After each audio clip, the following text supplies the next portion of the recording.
ನಮಸ್ಕಾರ. ನಾನು ಜ್ಯೋತಿ ಪುರಾಣಿ. ನನ್ನ ಚಾನೆಲ್ ಧಾರ್ಮಿಕ ಮತ್ತು ಪೌರಾಣಿಕ ಕಥೆಗಳು. ನಾನು ನಿಮಗೆ ಇವತ್ತು ಶ್ರೀ ಗುರು ಆದಿಶಂಕರಾಚಾರ್ಯರ ಜೀವನ ಚರಿತ್ರೆ ಬಗ್ಗೆ ಹೇಳುತ್ತೇನೆ. ಶ್ರೀ ಗುರು ಆದಿಶಂಕರಾಚಾರ್ಯರು ಕ್ರಿಸ್ತಶಕ 8ನೇ ಶತಮಾನದಲ್ಲಿದ್ದರು.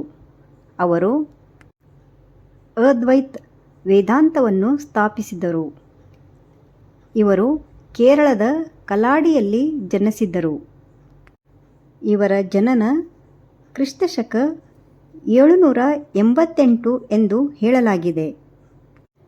ಇವರು ಮಹಾನ್ ದಾರ್ಶನಿಕ ಮತ್ತು ಭಗವಾನ್ ಶಿವನ ಅವತಾರವೆಂದು ಪರಿಗಣಿಸಲ್ಪಟ್ಟಿದೆ. ಕೇವಲ 32 ವರ್ಷಗಳ ಅಲ್ಪಾಯುಷ್ಯದಲ್ಲಿ ವೇದ ಉಪನಿಷತ್ತುಗಳಿಗೆ ಭಾಷ್ಯ ಬರೆದು ಭಾರತದ 4 ದಿಕ್ಕುಗಳಲ್ಲಿ ಮಠಗಳನ್ನು ಸ್ಥಾಪಿಸಿ ಸನಾತನ ಧರ್ಮವನ್ನು ಪುನರ್ಜೀವನಗೊಳಿಸಿದ್ದರು. ಶ್ರೀ ಗುರು ಆದಿಶಂಕರಾಚಾರ್ಯರ ಜೀವನದ ಪ್ರಮುಖಾಂಶಗಳು. ಜನನ ಕೇರಳದ ಕಲಾಡಿ ಎಂಬ ಹಳ್ಳಿಯಲ್ಲಿ ಶಿವಗುರು ಮತ್ತು ಆರ್ಯಾಂಬ ಎಂಬ ದಂಪತಿಗೆ ಜನಿಸಿದ್ದರು. ಇವರ ಬಾಲ್ಯ ಮತ್ತು ಶಿಕ್ಷಣ. ಬಾಲ್ಯದಲ್ಲೇ ತಂದೆಯನ್ನು ಕಳೆದುಕೊಂಡರು. ಅದ್ಭುತ ಮೇಧಾವಿಯಾಗಿದ್ದ ಅವರು 8ನೇ ವಯಸ್ಸಿಗೆ ವೇದ ಉಪನಿಷತ್ತುಗಳನ್ನು ಅರಿತಿದ್ದರು. ಸನ್ಯಾಸ ಸ್ವೀಕಾರ. ತಾಯಿಯ ಅನುಮತಿ ಪಡೆದು ಸನ್ಯಾಸ ಸ್ವೀಕಾರ ಮಾಡಬೇಕೆಂದು ಅಂದಿದ್ದರು. ಆದರೆ ತಾಯಿ ಅನುಮತಿ ಕೊಡಲಿಲ್ಲ. ಒಂದು ದಿನ ತಾಯಿಯ ಜೊತೆಗೆ ನದಿಗೆ ಸ್ನಾನಕ್ಕೆ ಹೋಗುತ್ತಾರೆ. ಅವರು ನದಿಯಲ್ಲಿ ಸ್ನಾನ ಮಾಡುತ್ತಿರುವಾಗ ಒಂದು ಮೊಸಳೆ ಅವರ ಕಾಲನ್ನು ಹಿಡಿಯುತ್ತದೆ. ಆವಾಗ ಶಂಕರರ ತಾಯಿಯು ಗಾಬರಿಯಾಗಿ ಚೀರುತ್ತಾಳೆ. ಆವಾಗ ಶಂಕರರು ಶಾಂತವಾಗಿ ಹೀಗೆ ಹೇಳುತ್ತಾರೆ: ಅಮ್ಮ, ನನಗೆ ಸನ್ಯಾಸ ಸ್ವೀಕರಿಸಲು ನಿಮ್ಮ ಅನುಮತಿ ಕೊಟ್ಟರೆ ಈ ಮೊಸಳೆ ನನ್ನ ಕಾಲು ಬಿಡುತ್ತದೆ ಎಂದು ಹೇಳುತ್ತಾರೆ.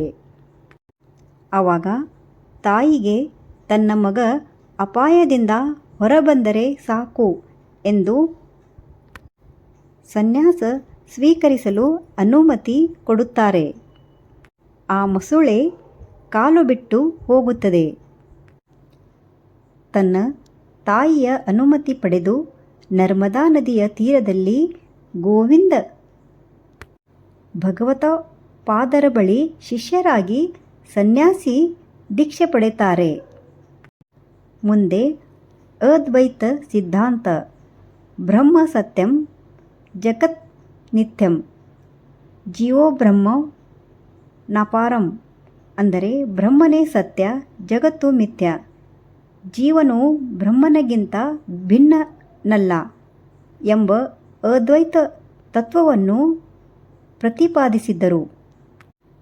ಇವರ ದಿಗ್ವಿಜಯ ಸಂಚಾರ. ಇಡೀ ಭಾರತವನ್ನು ಸಂಚರಿಸಿ ಮಂಡನ್ ಮಿಶ್ರರಂತಹ ವಿದ್ವಾಂಸರೊಂದಿಗೆ ಶಾಸ್ತ್ರಾರ್ಥ ನಡೆಸಿ ಅದ್ವೈತ ಧರ್ಮವನ್ನು ಪ್ರಚಾರ ಮಾಡಿದ್ದರು. ಮುಂದೆ 4 ಮಠಗಳನ್ನು ಸ್ಥಾಪನೆ ಮಾಡಿದರು. ಧರ್ಮದ ರಕ್ಷಣೆಗಾಗಿ ಭಾರತದ 4 ದಿಕ್ಕುಗಳಲ್ಲಿ ಮಠಗಳನ್ನು ಸ್ಥಾಪಿಸಿದರು.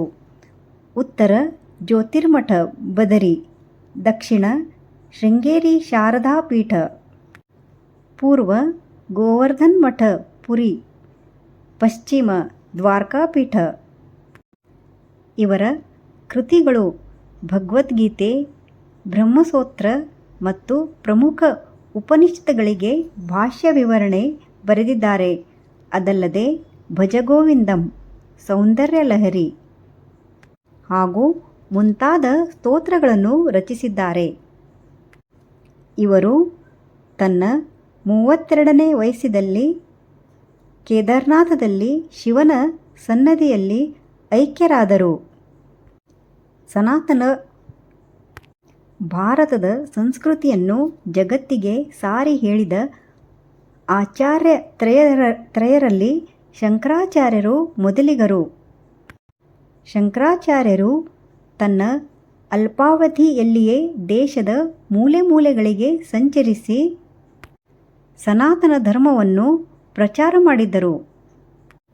ಆದುದರಿಂದ ಶಂಕರಾಚಾರ್ಯರು ಸನಾತನ ಧರ್ಮವನ್ನು ಉಳಿಸಿ ಬೆಳೆಸಿದ ಜಗದ್ಗುರುಗಳೆಂದು ಸ್ಮರಿಸಲಾಗುತ್ತದೆ.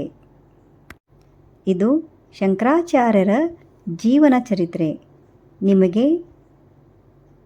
ನನ್ನ ವಿಡಿಯೋ ಇಷ್ಟವಾದಲ್ಲಿ ಲೈಕ್, ಶೇರ್, ಸಬ್ಸ್ಕ್ರೈಬ್ ಮಾಡಿ. ಧನ್ಯವಾದ.